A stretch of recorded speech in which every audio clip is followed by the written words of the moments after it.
अब देखिए, जो बाशवेता ने कही थी कि कल भी हमने गुड न्यूज़ दी थी, आज भी गुड न्यूज़ दे रहे हैं, कल शायद नहीं देंगे क्योंकि हो जाएगी बारिश। तो सबसे पहले बात सुहाने मौसम की, यानी मानसून की, जिसका इंतजार हर कोई कर रहा है, जिसकी मेहरबानी देश भर में हो रही है। अब बारी है दिल्ली और एनसीआर की। हालांकि दिल्ली में मानसून की एंट्री तो अभी नहीं हुई है, लेकिन मौसम बेहद शानदार है। और देखिए, दिल्ली की दहलीज पर मानसून पहुंच चुका है और खुशखबरी है कि कभी भी दिल्ली में मानसून की एंट्री हो सकती है। लेकिन फिलहाल दिल्ली में बारिश का सिलसिला शुरू हो गया है और मौसम सुहाना हुआ है।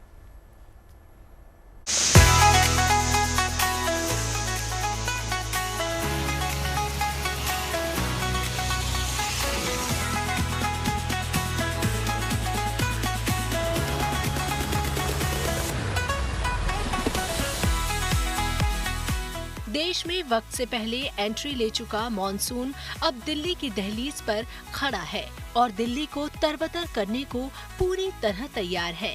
आसमान के हल्के काले बादलों का डेरा है। हवाओं में राहत देने वाली ठंडक घुली है। पिछले दिनों के मुकाबले सूरज की तपिश भी कम हुई है। ये गवाही इस बात की है कि मॉनसून अब दिल्ली से दूर नहीं है। हालांकि मौसम विभाग के अनुमान के मुताबिक आज मानसूनी बारिश की पहली खेप दिल्ली पहुंचनी थी। दिल्ली का मौसम तो सुहाना बना हुआ है, लेकिन दिल्ली वालों के दिल में ये सवाल घूम रहा है कि राजधानी में मानसून की एंट्री कब होगी, क्योंकि खुद मौसम विभाग ने दिल्ली में मानसून की एंट्री के लिए 24 जून की तारीख मुकर्रर की थी, लेकिन इंतजार कुछ लंबा हो गया। मॉनसून की इस आंख में चोली के दरमियान मौसम विभाग ने दिल्ली के लिए तेज हवाओं और बारिश का अलर्ट जारी किया है। आईएमडी के मुताबिक दिल्ली में दिल्ली एनसीआर में हल्की से मध्यम बारिश होने की संभावना है। 25 जून के लिए दिल्ली में बारिश का येलो अलर्ट भी जारी किया गया है और इस दौरान आसमान में बादल छाए रहेंगे। 26 से 29 जून तक अच्छी बारिश होने का अनुमान है। यानी अब राहत भरे मौसम के लिए दिल्ली एनसीआर के लोगों का इंतजार खत्म होने वाला है। आने वाले दिनों में आसमान में मानसून के बादल की आवाजाही लोगों के लिए राहत का पैगाम लेकर आएगी। मनीषा लाडा, दिल्ली, गुड न्यूज टुडे। देखिए, मौसम अच्छा हो इसका इंतजार हम कर रहे हैं। बारिश का मौसम तो थोड़ा अच्छा सा ही है। अब मुझे एक एक करके बताइए, आप लोग क्या करेंगे बारिश? सबसे पहले आप चाय पीजिए। वाह वाह दीपू, वाह, लीजिए। इतने अच्छे एफर्ट्स कर रही है दीपिका हमारे लिए। मौसम मैं सबसे पहले क्या करूंगी? मैं चाय और भजिया खाऊंगी। अरे वाह। देखिए, अगर शाम के टाइम में अगर फ्री रही तो ऑफ कोर्स पहले चाय के साथ पकौड़े, गरम पकौड़े, भजिया। राइट। मतलब बारिश अगर आएगी तो सारी डाइट कॉम्प्रोमाइज हो जाएगी। एग्जैक्टली। लेकिन बाहर का मौसम आपने देखा ऑलरेडी हो चुका है। वैसे समोसा भी चल सकता है, क्यों? Samosa is evergreen. बिल्कुल। देखिए, गर्मी और उमस से राहत दिलाने के लिए मॉनसून सीजन आता है। ऐसे में हर शहर की तरह दिल्ली में भी माहौल बेहद खुशनुमा हो जाता है। लेकिन ये मॉनसूनी बारिश राजधानी के लिए आफत का सबब भी बनकर आती रही है। खास तौर से वाटर लॉगिंग सबसे बड़ी समस्या हर मॉनसून सीजन में रहती है। लेकिन देखिए, इस बार दिल्ली सरकार ने वाटर लॉगिंग समेत कई और दिक्कतों से निपटने के लिए बड़े स्तर पर पहले ही तैयारियां शुरू कर दी है, जिनसे इस बार अच्छी और खुशनुमा बारिश का एहसास लेने की उम्मीदें बढ़ गई हैं।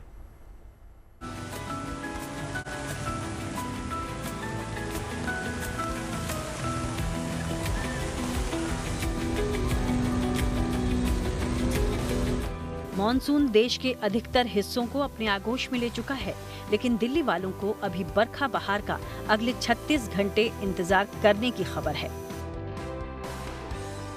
दिल्ली में मॉनसून से पहले हालांकि आंधी बारिश का येलो अलर्ट भी है, लेकिन अगर मॉनसून भी एंट्री लेता है तो ऐसे में मिंटो रोड के साथ ही कई और जल जमाव वाली जगहों का लोगों के साथ बड़ा कड़वा अनुभव रहा है, खास तौर पर मॉनसून के दौरान। लेकिन इस बार इसी दिक्कत से छुटकारा दिलाने के लिए दिल्ली सरकार की तरफ से तैयारियों को लेकर दावा किया गया है। 3 हमने वो बनाए। एक हमारा शॉर्ट टर्म प्लान था, मिड टर्म प्लान था, लॉन्ग टर्म प्लान था। लॉन्ग टर्म प्लान था जिसमें बड़ी बड़ी ड्रेन्स को चेंज करना था, जिसमें 1 से 1.5 साल का समय लगता है।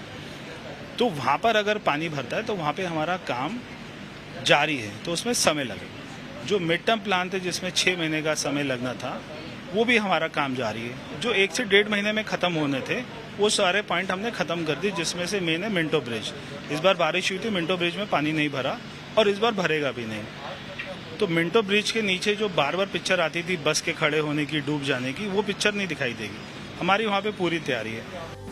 दरअसल दिल्ली सरकार के पीडब्ल्यूडी विभाग ने राजधानी में मिंटो ब्रिज के साथ ही ऐसे कई पॉइंट्स की पहचान कर उस पर काम शुरू किया, जहां लोगों को हर बार मॉनसूनी सीजन में वाटर लॉगिंग झेलनी पड़ती है। तो एमसीडी की छोटी नालियाँ हैं, उसके बाद में फिर वो वहाँ से पीडब्ल्यूडी की ड्रेन्स हैं, उसके बाद में हमारे एनडीएफसी के नाले हैं, उसके बाद में यमुना में चले जाते हैं।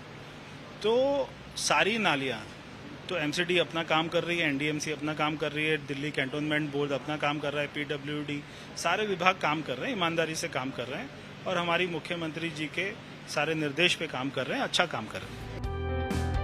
मॉनसून को लेकर पुख्ता तैयारियों में दिल्ली को गड्ढा मुक्त बनाने की कवायद भी प्राथमिकताओं में है। दिल्ली सरकार के अनुसार यहाँ 1400 किलोमीटर लंबी सड़कों पर एक ही दिन में 3400 गड्ढे भरने की शुरुआत आज हुई। मंगलवार को खुद पीडब्ल्यूडी मंत्री प्रवेश वर्मा न केवल सड़कों पर पूरे काम को मॉनिटर करते नजर आए, बल्कि सोशल मीडिया अकाउंट एक्स पर गड्ढों को भरने की उन्होंने तस्वीरें भी शेयर की। 20 मिनट में गड्ढा हो जाता है पूरा कंप्लीट। और अभी ये इन्होंने जो इसके ऊपर में रेडी मिक्स डाला है, इसके बाद में फिर ये वाइब्रेटर यूज करते हैं, फिर ये कंपैक्टर यूज करते हैं और 20 मिनट के बाद में ही इसके ऊपर से गाड़ी जा सकती है। तो ये हमारा फास्ट हमारा प्रोसेस है।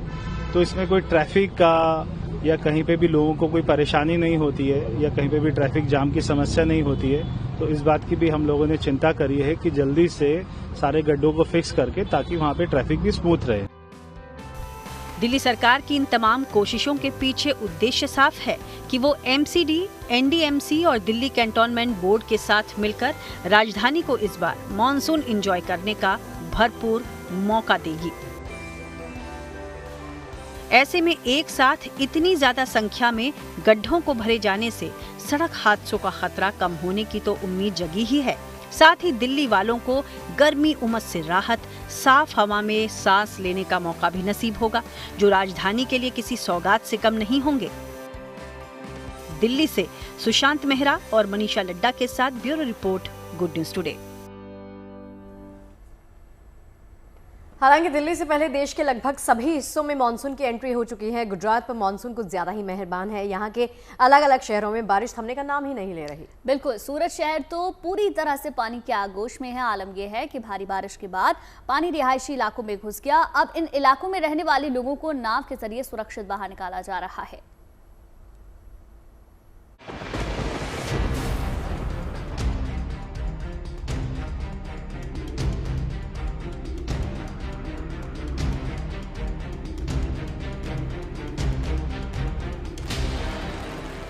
ये डायमंड नगरी के नाम से मशहूर सूरत शहर की तस्वीर है।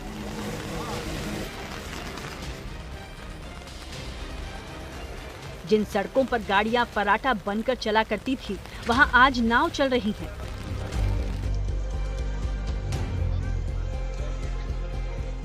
सूरत में भारी बारिश के बाद कई इलाके पानी पानी हो गए। कुछ क्षेत्रों में तो मकान आधे से ज्यादा पानी में डूब गए। ऐसे में वहां लोगों को अपने मकानों की छत पर शरण लेनी पड़ी। जब इन इलाकों में पैदल या गाड़ियों से पहुंचना आसान नहीं रहा, तब नाव के जरिए राहत और बचाव अभियान चलाया गया। रेस्क्यू टीमें नाव लेकर इन इलाकों में पहुंची और लोगों तक खाना और पानी पहुंचाया गया। सूरत शहर के पौष माने जाने वाले क्षेत्रों का भी लगभग यही हाल रहा।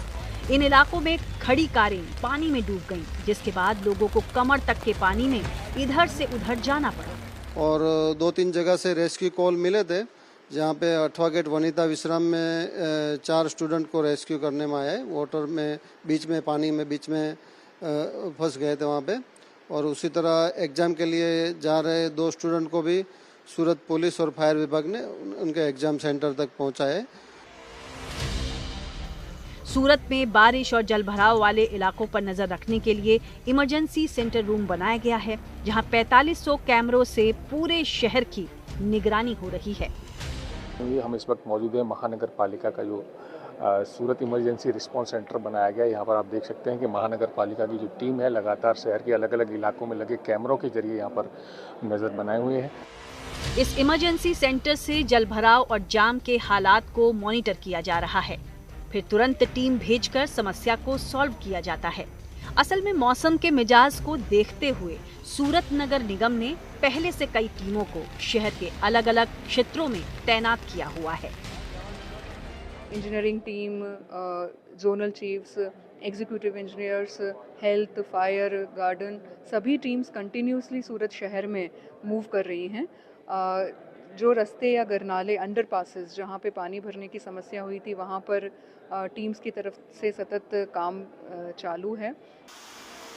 इसी तरह की बारिश मुंबई और मध्य प्रदेश समेत उत्तर प्रदेश के कई शहरों में भी हो रही है। उत्तराखंड के पहाड़ों पर तो हो रही तेज बारिश से सहारनपुर में शाकुंभरी देवी तीर्थ क्षेत्र में बरसाती नदियां उफान पर आ गई हैं।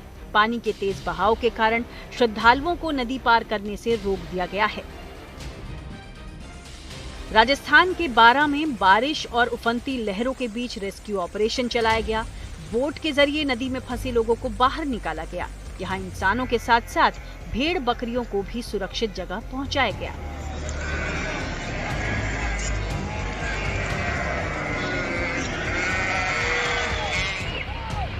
हिमाचल प्रदेश के चंबा में बादलों की मनमर्जियां जारी हैं। चंबा में लैंडस्लाइड के बाद सड़क पर मलबा आ गया, जिसमें एक गाड़ी फंस गई। खबर मिलते ही राहत बचाव टीम वहां पहुंची और मलबे में फंसी गाड़ी को निकालने का काम शुरू किया गया।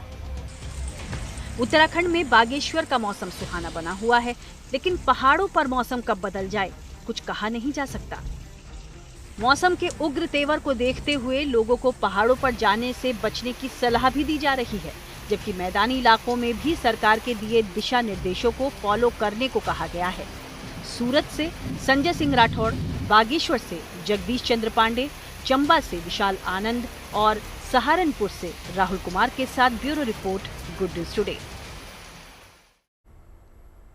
तो दिल्ली को लेकर मौसम विभाग का क्या पूर्वानुमान है? मॉनसून कब दस्तक दे रहा है? आज जो कोई जगह पर आंधी बारिश हुई है उसके क्या संकेत है, सब कुछ जानते हैं।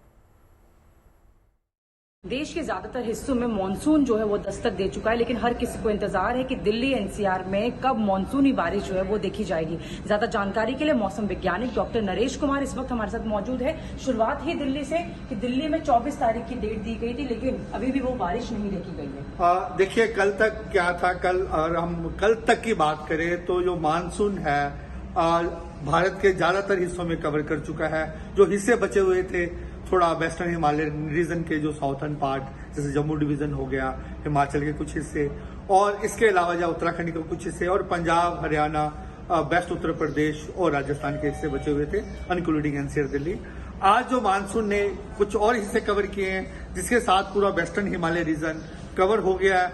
हरियाणा के कुछ हिस्से नॉर्थ के कवर हुए हैं, पंजाब के कुछ हिस्से कवर किए हैं और आने वाले 36 घंटों में हमारा यही अनुमान है कि ये एनसीआर के कुछ हिस्से एनसीआर कवर कर सकता है, उसके साथ हरियाणा के कुछ ज्यादा हिस्से, साथ में पंजाब के भी कुछ और हिस्से और राजस्थान के कुछ और हिस्से कवर करने का हमारा अनुमान है। देखिए, मानसून के सीजन में आमतौर पर लोग अपने घरों से बाहर निकलते हैं और बारिश के बीच फंस जाते हैं। कभी कभी जरूर काम पर जाते भीग भी जाते हैं, तो बारिश में भीगने की वजह से सेहत खराब हो जाती है।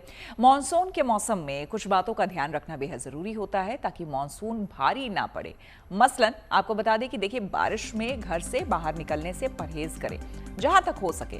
बाहर निकलने पर छाता या फिर रेनकोट अपने साथ रखें।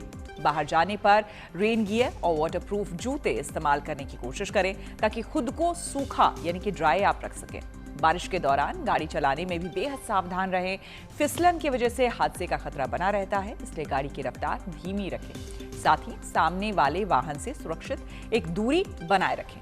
बारिश के दौरान पैदल चलने में भी सावधानी बरतें क्योंकि मैनहोल खुले हो सकते हैं जिसमें फंसने का खतरा रहेगा। घर और आसपास बारिश का पानी जमा ना होने दें ताकि डेंगू या फिर मलेरिया जैसी बीमारी का खतरा ना पैदा हो। बरसात के मौसम में मच्छरदानी या फिर रेपेलेंट का इस्तेमाल आप जरूर करें। बरसात के मौसम में बीमारी का खतरा बना रहता है, इसलिए खान पान का विशेष ख्याल रखना चाहिए। कटे हुए फल या फिर स्ट्रीट फूड से बचें। विटामिन सी वाले फलों का ज्यादा से ज्यादा आप खाएं, साफ और फिल्टर्ड वाटर ही पीने के लिए इस्तेमाल करें। तो इन सब के अलावा एक बात का विशेष ध्यान रखें कि बारिश के दौरान बिजली गिरने का खतरा बना रहता है, इसलिए पेड़ के नीचे बिल्कुल खड़े ना हों। अब चाय पे चर्चा में बात आस्था और भक्ति की। पुरी में भगवान जगन्नाथ की रथ यात्रा की तैयारियां लगभग पूरी कर ली गई हैं। 27 जून से भगवान जगन्नाथ की भव्य रथ यात्रा निकाली जाएगी और इस धार्मिक आयोजन के लिए देश के कोने कोने से श्रद्धालु पुरी पहुंच रहे हैं। ऐसे में सुरक्षा को पुख्ता किया जा रहा है। रथ यात्रा से पहले पुलिस ने मॉक ड्रिल के जरिए अपनी तैयारियों का मुआयना भी किया है।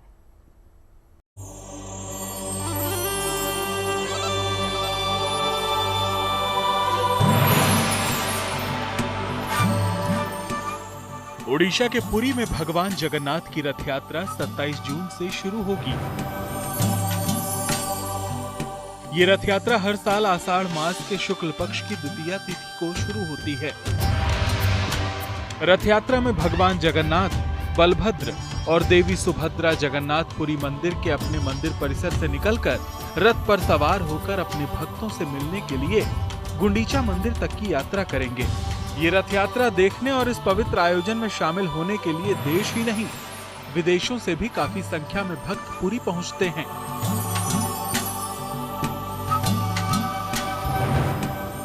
पुरी के विश्व प्रसिद्ध जगन्नाथ यात्रा का अपना महत्व है। इस यात्रा को लेकर भक्तों में अलग तरह का उत्साह देखा जाता है। इसलिए इसके लिए राज्य सरकार की तरफ से खास तैयारी भी की जाती है। सुरक्षा से लेकर रथ निर्माण तक में कोई कोताही नहीं बरती जाती। रथ यात्रा के दिन पुरी में भक्तों का मेला लगेगा, इसलिए तैयारियों को परखने के लिए मॉक ड्रिल का आयोजन किया गया,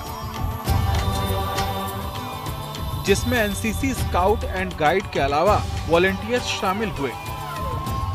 इन लोगों ने आपातकाल में एम्बुलेंस के लिए रास्ता बनाने और घायल लोगों को अस्पताल पहुंचाने की प्रक्रिया की परख की। भीड़ रहेगा तो हम कैसे उस भीड़ में एम्बुलेंस को फ्रीली जाने देंगे, वो सीखने को मिल रहा है। और जिन लोगों को कुछ प्रॉब्लम हुआ होगा, उनका तबीयत सीरियस हुआ होगा, हमारे मदद से वो इजीली जा भी सकते हैं और उन्हें टाइम पे इलाज मिल सकता है। इस जुनून के साथ आए कि हम लोगों की अच्छे से सहायता कर सके, इस भीड़ में भी हम लोगों को ऐसा सर्विस दे सके कि वो अच्छे से दर्शन भी कर सके और कोई इलाज भी अगर ज़रूरत पड़ी तो अच्छे से वो कर सके। हम अपना दायित्व अच्छी तरह से निभाएंगे। चाहेंगे कोई भी असुविधा हो तो उसको हम कोशिश करेंगे कि कैसे भी करके उसको अस्पताल तक पहुंचाएंगे। पुरी में रथ यात्रा के लिए सुरक्षा व्यवस्था के भी खास इंतजाम किए गए हैं। इस साल रथ यात्रा में पहले के मुकाबले ज्यादा संख्या में केंद्रीय बलों की तैनाती की जाएगी। सुरक्षा के लिए एनएसजी की ऑपरेशनल स्पेशल यूनिट और IBUS सुरक्षा भी पुरी में तैनात की जाएगी। जगन्नाथ रथ यात्रा का विशेष महत्व माना जाता है। ऐसा माना जाता है कि भगवान जगन्नाथ की रथ यात्रा में शामिल होने से, रथ को खींचने से मोक्ष की प्राप्ति होती है। इसलिए बड़ी संख्या में श्रद्धालु पूरे उत्साह और आस्था के साथ इस भव्य आयोजन में शामिल होने के लिए पहुंचते हैं। Bureau report, good news today. Puri में जगन्नाथ रथ यात्रा की तैयारियां हो रही हैं, तो गुवाहाटी के कामाख्या देवी मंदिर में उत्सव और उल्लास का माहौल है। मंदिर में इन अबुबाची महोत्सव की रौनक छाई है। हर साल की तरह इस बार भी लाखों श्रद्धालु यहां जुटे हैं। आपको बता दें, यहाँ से जुड़ी मान्यता है और वो मान्यता ये है कि मां कामाख्या की शक्ति इस दौरान तप में लीन होती है। 4 दिन का ये पर्व प्रकृति और आध्यात्म का संगम है। तो चलिए आपको लिए चलते हैं उस धरती पर जहां आस्था का महासंगम हो रहा है, अंबुबाची के रंगों में।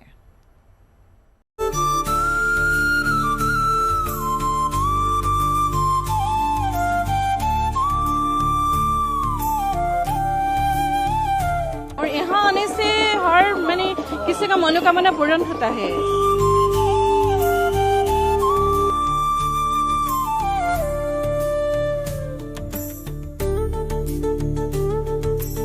हाँ, पॉजिटिव एनर्जी बहुत महसूस होती है, कोई भी नेगेटिविटी नहीं रहती है।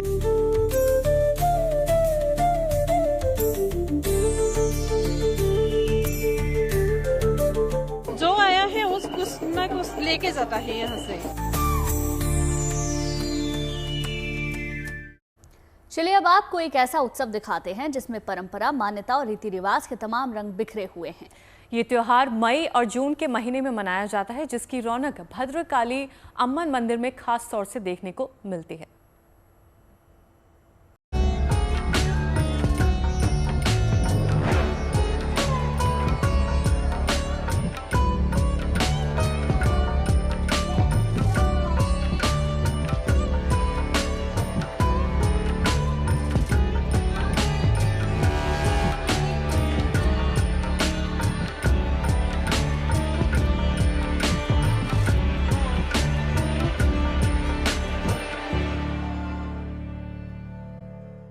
इससे पहले भी भारत ने कई इस तरह के ऑपरेशन रेस्क्यू मिशंस जो हैं वो चलाए हैं। हमने यूक्रेन में देखा था किस तरह से छात्रों को वहां से लाया गया था। बहुत मुश्किल होता है, लेकिन नो डाउट हमारी भारतीय जो एजेंसियां हैं उनका कोऑर्डिनेशन भी कमाल का है और हम देख ही पा रहे हैं। आप लोग सुबह से खबरें भी पढ़ रही होंगे, आप लोगों ने देखा कि कितने छात्र आए हैं। इन छात्रों के जो रिएक्शंस हैं ना वापस लौटते हुए एयरपोर्ट पर, साथ ही अभिभावकों को मिलते हुए, वो बहुत इमोशनल करते हैं और अपनी आप बीती जो सुनाते हैं वो बहुत सारे स्टूडेंट्स हैं, तो ऐसे में स्टूडेंट्स की चिंता तो वैसे भी पेरेंट्स को बहुत ज्यादा रहती है। तो वो जो विजुअल्स हम लोगों ने देखे हैं वो बहुत अमेजिंग है। पेरेंट्स रात से ही एयरपोर्ट पर वेट कर रहे हैं कि कब वो अपने बच्चे से मिलेंगे, तो वो बहुत ब्यूटीफुल है। और वो होंगे भी, क्योंकि इस वक्त जो मिडिल ईस्ट की हालत है ना वो बहुत ही ज्यादा खतरनाक है। लोग अपनी जान बचाकर वापस आ पा रहे हैं, अपने परिवार से मिल पा रहे हैं, तो वो ही एक बहुत बड़ी चीज है। बिल्कुल, और इस समय लगता है ना कि वाकई अपने देश से बेहतर और अच्छी कोई जगह नहीं है। मिट्टी से मतलब no safer place on earth, है ना। तो ये वाकई ये बात जो है फिर से एक बार चरितार्थ यहाँ पर हो रही है, क्योंकि इजराइल और ईरान के बीच जारी संघर्ष से ये बात जुड़ी हुई है। दोनों देशों के बीच जारी तनाव में कई भारतीय वहां फंसे थे, जिन्हें वतन वापस लाया जा रहा है। ईरान से अपनों की वापसी के लिए भारत सरकार ने ऑपरेशन सिंधु चलाया और लगातार विशेष विमान से छात्र और बाकी लोग आ रहे हैं। और देखिए, इजराइल से भी भारतीय वतन वापस लौट रहे हैं। एयरफोर्स के विशेष विमान के जरिए अब तक 300 से ज्यादा भारतीयों की वतन वापसी हुई है और दोनों मुल्कों में फंसे भारतीयों को वापस लाने का सिलसिला लगातार जारी है।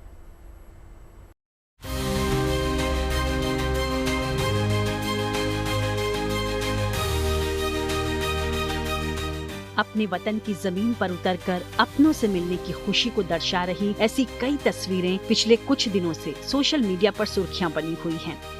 ऑपरेशन सिंधु के तहत ईरान में फंसे स्टूडेंट्स हों या दूसरे भारतीय नागरिक, जत्थों की शक्ल में इन सभी को हिंदुस्तान लाए जाने की कवायद जारी है। मंगलवार सुबह ईरान से एक और भारतीय जत्था जब दिल्ली एयरपोर्ट पर लैंड हुआ, उसमें से उतरे 292 लोगों के चेहरे की चमक और ज्यादा तब बढ़ गई जब एयरपोर्ट पर खड़े उनके परिजनों को उन्होंने खुद के सामने देखा। घर वालों से गले मिलकर सुकून महसूस करना, इस एहसास को बेशक लफ्जों में बयां नहीं किया जा सकता। ऑपरेशन सिंधु के तहत ईरान से भारतीय नागरिकों का एक और जत्था पहुंचा। अपनी सरजमी पर पांव पड़े तो खुशी के मारे फूले नहीं समा रहे इन लोगों ने अपने जज्बातों को खुलकर बयां किया। बहुत गर्व की बात है कि कभी भी जब कोई देश पर या कहीं भी हमारे नागरिकों पर कोई ऐसी कोई मुश्किल आती है तो हमारी सरकार हमेशा खड़ी रहती है। तो उसके लिए बहुत बहुत धन्यवाद, और हमारे राजदूत साहब का, स्टाफ का, पूरे का, उनका बहुत बहुत धन्यवाद, जिन्होंने हमें मतलब पूरी हिफाजत के साथ यहाँ तक पहुँचाया। बहुत बहुत मेहरबानी, बहुत खुशहाली हुआ, बहुत अच्छा भी लगा। वहाँ हम लोग बहुत 19 तारीख को हम लोग का फ्लाइट थे तो कैंसिल हो गए, तो हम लोग को बहुत तकलीफ हुआ। यहाँ आने के लिए बहुत बेचैनी हो रहा था, यहाँ पहुँचकर बहुत खुशहाली हुआ। बहुत अच्छा लगा, बहुत बहुत शुक्रिया उन लोग का, सबका जिसने हम लोग को बुलाया, हम सबका बहुत, उन्हीं लोगों के कारण तो हम यहाँ तक पहुँचे। मुझे बहुत खुशी हो रही है वापस आके, और यहाँ के लिए बहुत खुशी है कि वापस आया। अभी तो बस मैं इतना ही बोलूँगा।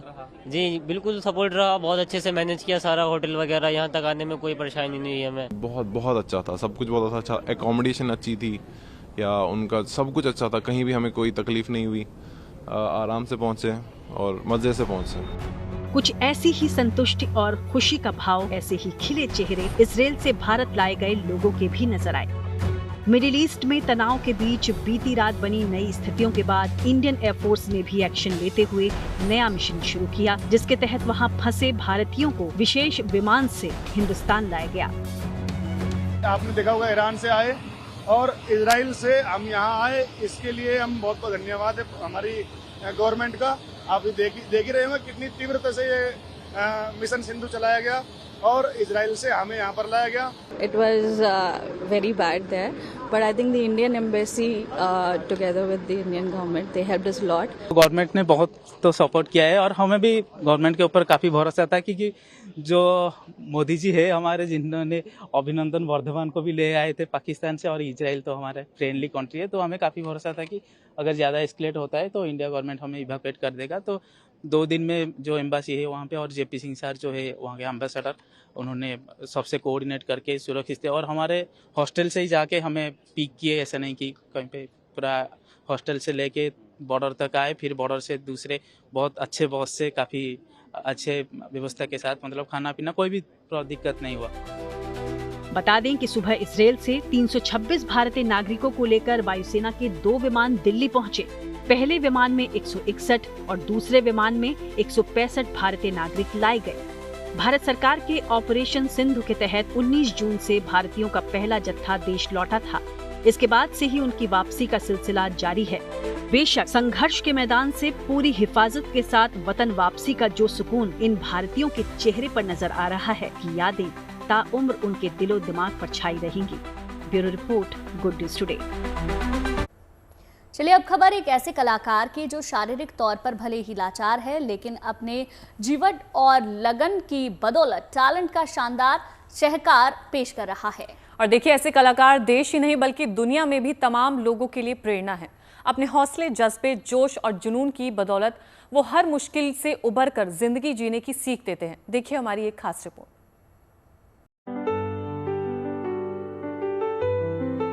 कागज पर चल रही कूची को देख आप यही समझ रहे होंगे कि किसी कलाकार का सधा हुआ हाथ इसे कंट्रोल कर रहा है, लेकिन हकीकत ये है कि इसको ये आर्टिस्ट अपने हाथ से नहीं बल्कि अपने मुंह से ही चला रहा है।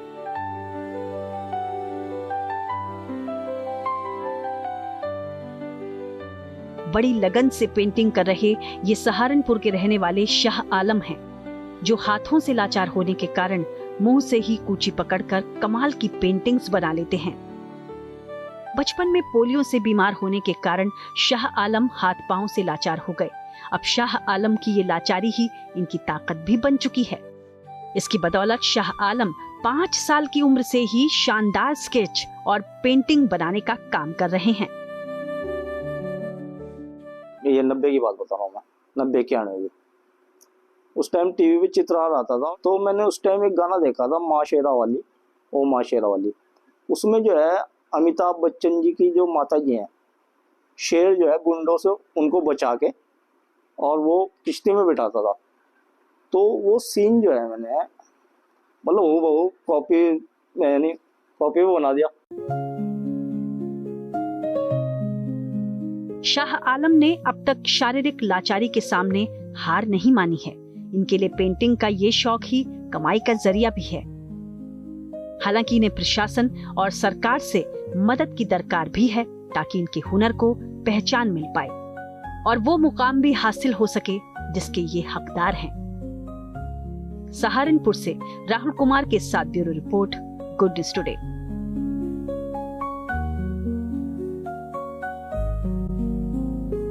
फेमस सीरीज पंचायत के सारे सीजन को काफी ज्यादा पसंद किया गया है। हाल ये है कि इस वेब सीरीज का एक सीजन खत्म हो जाने के बाद लोग बेसब्री से दूसरे सीजन का इंतजार करते हैं। और अब क्योंकि पंचायत सीजन 4 रिलीज हो गया है, ऐसे में इसके कैसे रिव्यूज मिल रहे हैं, सीजन 4 कितना लोगों को पसंद आ रहा है, हमारी सहयोगी सना फरजीन बता रही हैं। जितना इंतजार शायद देश को जनरल इलेक्शंस की नहीं होती है, उससे कई ज्यादा पंचायत इलेक्शंस की होती है। जी हाँ, पंचायत टीवीएफ पंचायत का सीजन 4 अमेजॉन प्राइम वीडियो पर आ चुका है। और ये सीजन जो है, जो प्रधान पोजीशन की जो इलेक्शंस की भागम भाग होती है ना, उस पे आधारित है। एक तरफ ऑफ कोर्स मंजू देवी और दूसरी तरफ क्रांति देवी हैं, वो इस पोजीशन के लिए लड़ रही हैं। एक का चिन्ह कुकर, दूसरे का लौकी। डेफिनेटली अगर हम स्ट्रॉन्ग पॉइंट्स की बात करें तो पंचायत सीजन 4 जो है, एक बार फिर से हमें बहुत ही खूबसूरती से जो एक विलेज लाइफ होती है, एक रूरल गांव की जो एक खूबसूरती, एक सिंप्लिसिटी होती है, वो फिर से हमें पंचायत सीजन 4 में देखने को मिला है। जिस तरह का एक इंटरपर्सनल रिलेशनशिप होता है, एक दोस्ती होती है, एक बहुत ही रिश्ते जो वो बहुत ही एक रिस्पेक्टफुली और प्योरिटी से जो वो मेंटेन करते हैं, वो हमें वापस ये दीपक कुमार मिश्रा के शो में हमें देखने को मिला है। बट कहीं ना कहीं इस सीजन जो कंप्लेन्स है वो ज्यादा है, तारीफों से ज्यादा लोग थोड़े से डिसअपॉइंटेड हैं, क्योंकि एक तो ये कहा जा रहा है कि जो शायद फर्स्ट 2 सीजन का ह्यूमर था, एक जो एक इमोशंस था, वो कहीं ना कहीं सीजन 3 में भी मिसिंग था और सीजन 4 में भी लोगों ने यही कहा है कि उन्हें नहीं देखने को मिला है वो इमोशंस, वो ह्यूमर। और डेफिनेटली जो एक कैरेक्टर की आर्क की हम बात करते हैं कि एक कैरेक्टर की कहानी कहाँ आगे जा रही है, वो भी कहीं ना कहीं बहुत ही फोर्स्ड लग रहा है। शायद कहीं ना कहीं मेकर्स को अब पता है कि पंचायत कितना पॉपुलर शो हो गया है, तो हम उसके सीजन जितने से ज्यादा ला पाए वो उनके लिए ऑफकोर्स प्रॉफिटेबल होगा।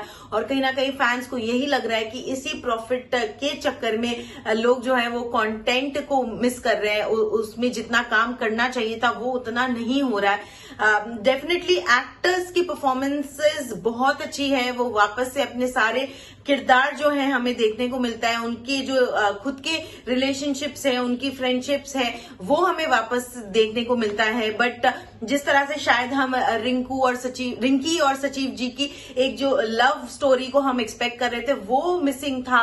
शायद वो उसका इंतजार जो है वो फैंस को ज्यादा ही कर चुके हैं, तो इसलिए जो है वो अब पेशेंस लेवल जा रहा है कि हमें क्यों नहीं दिखा रहे हैं आप love story. Definitely Nina Gupta जो है उनका कैरेक्टर शायद इस सीजन का सबसे स्ट्रॉन्ग कैरेक्टर रहा है, क्योंकि स्टार्टिंग जब सीजन 1 में आया था वो अपने पति के जो एक सुप्रियोरिटी उनके पति की ज्यादा थी, वो कहीं ना कहीं दब गई थी। जो वो उनके पति कह रहे थे, रघुवीर यादव जो प्ले करते हैं, वो उनसे कहीं ना कहीं दब कर रहती थी, इवन दो वो प्रधान थी। बट इस सीजन हमें वो देखने को मिला कि वो अब आकर खुद से एक जो एक स्ट्रॉन्ग पर्सनालिटी है, एक स्ट्रॉन्ग कैरेक्टर है, एक जो वुमेन पावर जिसकी हम बात करते हैं शायद कंटेंट में, वो देखने को मिला है। सुनीता राजवार भी डेफिनेटली बहुत ही उम्दा उन्होंने परफॉर्मेंस किया है। दुर्गेश जो कि बन राकस जिनको आप जानते हैं, उनका जो ह्यूमर है, वन लाइनर्स है, वो हमें वापस देखने को मिला है। चंदन रॉय और फैसल मलिक, उनका कैरेक्टर भी डेफिनेटली इस बार भी आपके दिल को छुएगा। शायद जितना हम एक्सपेक्ट कर रहे थे पंचायत 4 से उतना वो डिलीवर नहीं कर पाई है। बट डेफिनेटली जैसे मैं बता रही थी कि पंचायत 4 की अपनी एक फैन फॉलोइंग है, अपनी एक लॉयल्टी है, तो डेफिनेटली उसके फैंस ये शो इंजॉय करने वाले हैं। अपने इनिशियल रिलीज डेट से कुछ पहले ही आ गया है, ट्यूसडे को। डेफिनेटली शायद वीकडे पे लोग ना देख पाए, बट डेफिनेटली आपका वीकेंड जो है वो पंचायत 4 को आप डेडिकेट कर सकते हैं। वही कहते हैं इंतजार का फल मीठा होता है, तो दिल्ली में मानसून भी खूब इंतजार करा रहा है, जो बसाने को है। दिल्ली के आसमान में बादल बरसाने को हैं। बिल्कुल, दिल्ली में मानसून की पहली बारिश आ रही है, तरोताजा करने के लिए, लोगों को तपती गर्मी और उमस से राहत देने के लिए। हालांकि इससे पहले देश के आधे से ज्यादा हिस्से को मानसून कवर कर चुका है, लेकिन बरका बहार में तरबतर हो रहा है। बिल्कुल, तो बस इंतजार दिल्ली में होने वाली बारिश का है। जब मौसम का खुशनुमा एहसास होगा तो चाय का साथ भी होगा। ऐसे में ताजा तरीन खबरों के साथ कल फिर होगी आपसे मुलाकात, तो भूलिएगा मत, ठीक शाम 5 बजे चाय पर चर्चा में मिलते हैं। तब तक के लिए धन्यवाद।